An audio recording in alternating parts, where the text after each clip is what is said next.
Oi, gente, tudo bem? Vamos para mais uma aula de história? Eu sou a professora Lorena e esta é a minha parceira, a intérprete Débora. Em nossa aula de hoje, para a turma do quarto ano, agrupamento D do ciclo da infância, estudaremos sobre o ir e vir das pessoas. Você já ouviu a palavra migração? Acredito que sim! Em uma das nossas aulas de geografia, comentamos um pouquinho sobre este assunto. Mas não custa nada revisar, não é mesmo?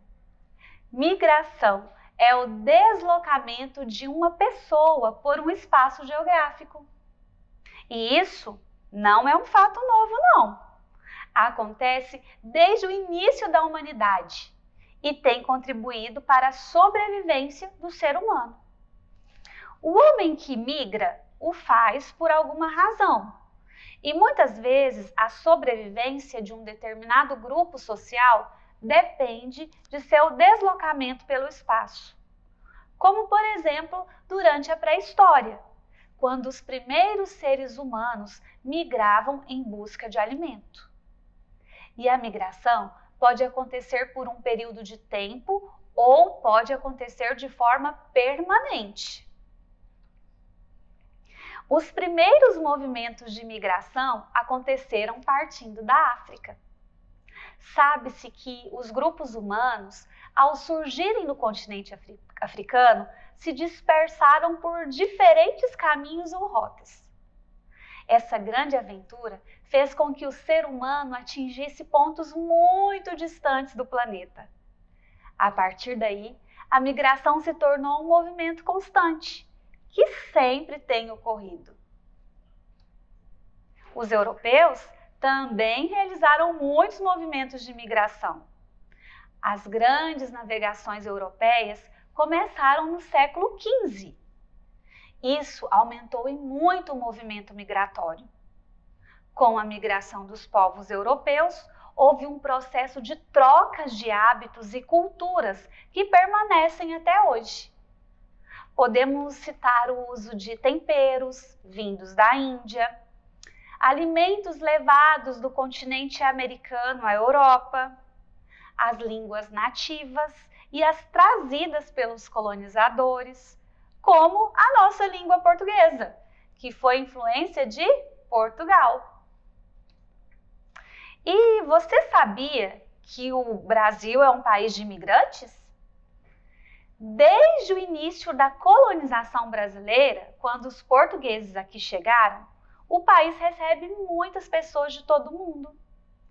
Durante os primeiros anos da colonização, por volta de 1500, essa imigração, que é a vinda de pessoas de outras partes do mundo para o Brasil, acontecia de forma espontânea. Ou seja, as pessoas vinham para o Brasil porque queriam uma nova vida. Quando a notícia do descobrimento das Américas espalhou-se na Europa, muitas pessoas vieram para o Brasil para explorar o novo mundo. Porém, como vocês bem sabem, quando os europeus chegaram aqui, já existia uma população. Olha essa imagem, em que temos europeus reunidos com os indígenas. Nessa cena, vemos os portugueses já apresentando ou impondo elementos de sua cultura. Cerca de 3,5 milhões de índios habitavam o Brasil na época do descobrimento. Muitas pessoas, não é mesmo? Os indígenas dividiam-se em 4 grupos, chamados de Tupi, Gê, Aruaque e Caraíba. Eles trabalhavam na exploração dos recursos naturais e na maior ocupação do tempo nas tarefas que garantissem a sobrevivência. Eles realizavam atividades de pesca e caça, e alguns grupos eram nômades. Você sabe o que é nomadismo? É um modelo em que as pessoas não têm um local fixo para viver. Elas se deslocam por várias regiões de acordo com as necessidades. Pois bem, Depois da chegada dos portugueses ao Brasil e do contato com os índios por volta de 1550, iniciou-se o tráfico negreiro. Como vemos na imagem, o translado até o Brasil era feito em péssimas condições. Os portugueses, desde o século XV, possuíam feitorias na costa africana. Eles mantinham relações com povos africanos e realizavam a compra desses indivíduos para escravizá-los, por exemplo, na Ilha da Madeira. A migração para o uso do escravo africano aconteceu pois só o tráfico de escravos africanos forneceria um abastecimento internacional de mão de obra em grande escala e relativamente estável, que acabou por fazer dos africanos escravizados as vítimas preferidas.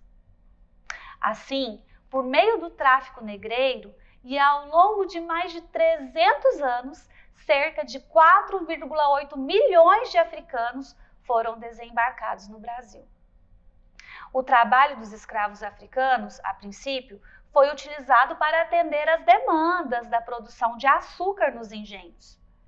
A vida de um escravo era dura e era marcada pela violência dos senhores e das autoridades coloniais. A jornada diária de trabalho poderia se estender por até 20 horas por dia. E o trabalho no engenho era mais pesado e perigoso que trabalhar nas plantações.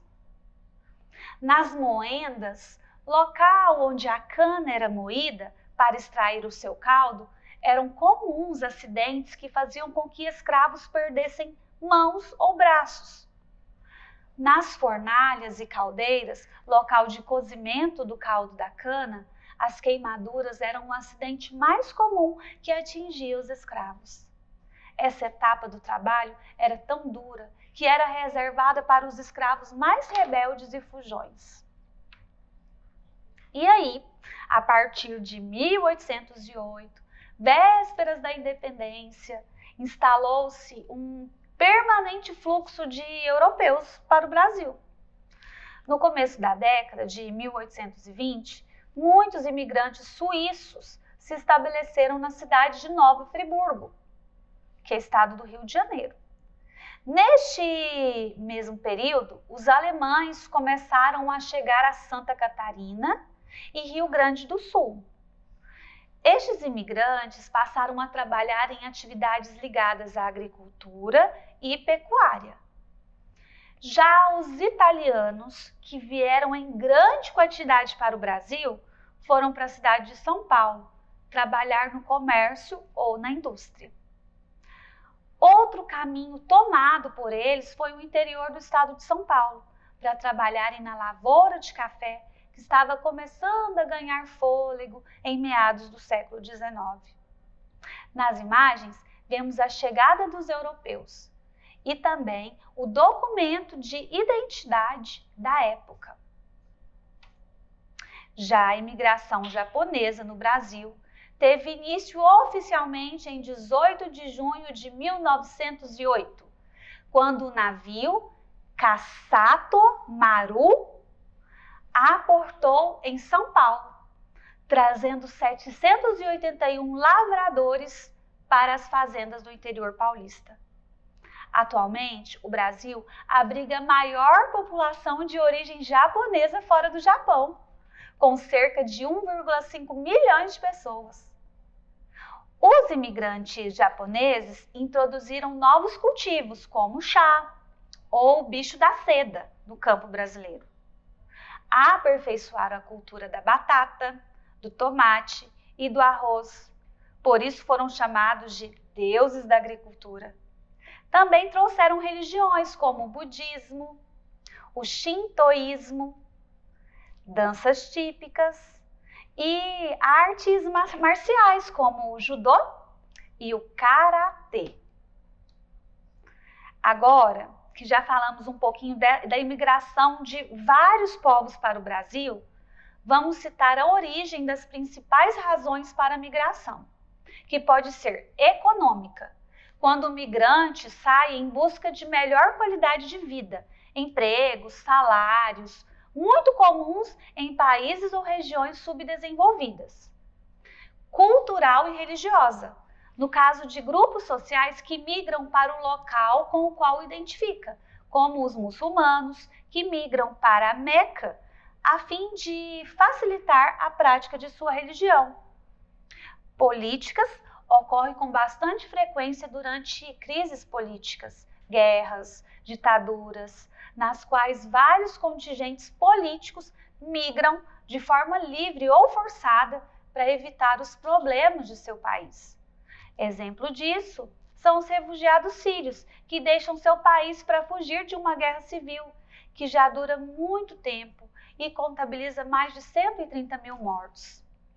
E também as causas naturais, muito comum em lugares com ocorrência de desastres ambientais, secas, frio intenso, calor excessivo. Pessoal, independente da causa, quero dizer que os imigrantes deixaram e deixam muito em nós. Olhando para o passado, percebemos muitos itens que fazem parte de nosso dia a dia, que são herança dos imigrantes. Olha a herança dos africanos. Os africanos aqui chegaram e trouxeram o pé de moleque, quiabo, fubá, angu. Tem aí a pamonha, perceberam? Temperos também foram trazidos da África, como pimentas, o leite de coco, o azeite de dendê. E muitos dos hábitos, costumes, alimentação e crenças da sociedade brasileira são herança direta dos povos indígenas, como, por exemplo, o hábito de andar descalço, o costume de dormir em rede, o hábito da pesca e da caça, alimentação à base de mandioca, farinha, polvilho, beijo, além das crenças na eficácia das plantas como alternativa para a cura de doenças. Os imigrantes italianos, europeus, também foram os responsáveis por trazer pizza, a sopa. Os alemães trouxeram carnes salgadas e defumadas, a batatinha, as linguiças e salsichas. Os portugueses vieram com o pão. Os japoneses nos influenciaram a comer verduras, legumes e peixes, também uma herança cultural indígena. Nós somos um misto de povos, de culturas, de pluralidade. Turminha, como é bom contar com a sua participação em nossas aulas. Tenho uma coisa para falar. Deixei algumas atividades para vocês lá no portal Conexão Escola. Acesse e realize as propostas. Obrigada pela companhia, gostei muito de estar aqui contigo.